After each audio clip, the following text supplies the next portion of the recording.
पहली से चौथी, छठी, सातवीं क्लास को बगैर इम्तिहान प्रमोट करने का फैसला किया गया है, जबकि पांचवीं और आठवीं के इम्तिहानात लिए जाएंगे। वजारत तालीम ने इस हवाले से मंजूरी दे दी है।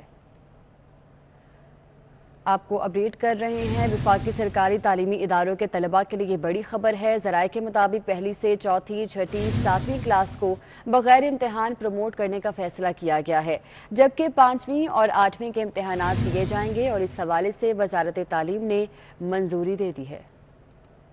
आपको अपडेट कर रहे हैं। वफाकी सरकारी तालीमी इदारों के तलबा के लिए ये बड़ी खबर है। ज़राए के मुताबिक पहली से चौथी, छठी, सातवीं क्लास को बगैर इम्तिहान प्रमोट करने का फैसला किया गया है, जबकि पांचवीं और आठवीं के इम्तिहानात लिए जाएंगे और इस हवाले से वजारत तालीम ने मंजूरी दे दी है। आपको अपडेट कर रहे हैं। वफाकी सरकारी तालीमी इदारों के तलबा के लिए ये बड़ी खबर है। ज़राए के मुताबिक पहली से चौथी, छठी, सातवीं क्लास को बगैर इम्तिहान प्रमोट करने का फैसला किया गया है, जबकि पांचवीं और आठवीं के इम्तिहानात लिए जाएंगे और इस हवाले से वजारत तालीम ने मंजूरी दे दी है।